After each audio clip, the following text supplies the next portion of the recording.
pendiri Cardano, Charles Hoskinson, tidak hadir dalam KTT kripto di Gedung Putih baru-baru ini. Alasannya, ia tidak diundang. Keputusan ini mengejutkan banyak pihak dan memicu diskusi di komunitas kripto.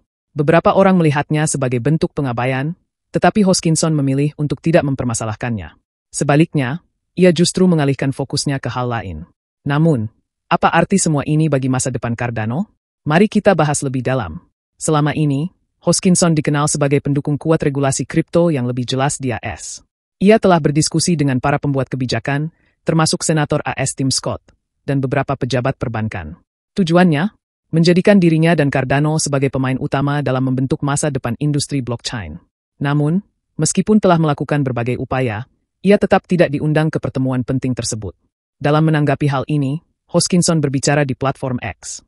Alih-alih mengungkapkan kekecewaannya, ia justru mengajak komunitas Cardano untuk tetap fokus pada pertumbuhan.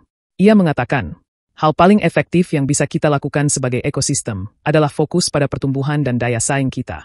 Pernyataan ini menunjukkan bahwa Hoskinson tidak ingin terlalu bergantung pada pertemuan dengan pemerintah. Menurutnya, kekuatan Cardano terletak pada pengembangan teknologi dan adopsi yang terus berkembang.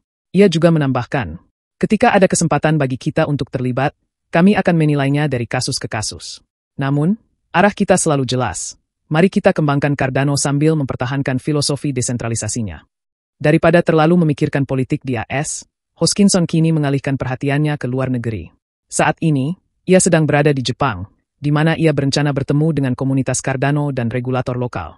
Langkah ini sesuai dengan visinya untuk menjadikan Cardano sebagai pemimpin global, bukan hanya blockchain yang berfokus pada pasar AS. Hoskinson juga menilai bahwa pertemuan seperti KTT Kripto Gedung Putih bukanlah hal yang terlalu penting.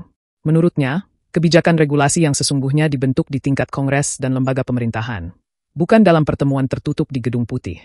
Ia menyatakan, Presiden hanya menandatangani undang-undang, badan legislatif yang menulisnya. Ini menegaskan bahwa aturan tentang blockchain akan ditentukan melalui proses legislatif resmi, bukan dari pertemuan industri yang bersifat eksklusif. Meskipun tidak diundang ke KTT, Cardano tetap memiliki posisi penting dalam dunia kripto. Laporan terbaru menyebutkan bahwa token asli Cardano, ADA, telah dipilih sebagai bagian dari cadangan strategis multi-kripto AS. Bersama dengan XRP dan Solana, langkah ini menunjukkan bahwa Cardano masih dianggap sebagai proyek penting dalam inovasi kripto di AS. Ada beberapa alasan mengapa Cardano, XRP, dan Solana masuk dalam cadangan kripto AS. Pertama, keterkaitan yang kuat dengan pasar AS. Ripple, XRP, berbasis di San Francisco. Solana juga merupakan inovasi dari AS. Cardano, meskipun berskala global, tetap memiliki kemitraan dan kehadiran operasional di AS. Kedua, teknologi yang solid dan berkembang. Cardano dikenal dengan keamanan, skalabilitas, dan pendekatan berbasis penelitian. Adopsi teknologi Cardano terus meningkat, terutama dalam bidang DeFi dan tokenisasi aset. Tidak hadirnya Hoskinson dalam KTT Kripto Gedung Putih tampaknya bukan sebuah kemunduran besar. Alih-alih berusaha mendekati pemerintah AS, ia lebih memilih untuk fokus pada pertumbuhan nyata dan ekspansi global. Dengan Cardano masuk dalam cadangan kripto AS dan proyek pengembangannya yang terus berjalan, Cardano tetap menjadi salah satu blockchain paling menjanjikan di industri ini. Pertanyaannya sekarang, apakah Hoskinson sebaiknya lebih aktif melobi regulasi di AS? Ataukah strateginya yang berfokus pada pertumbuhan independen sudah tepat? Bagikan pendapat Anda di komentar.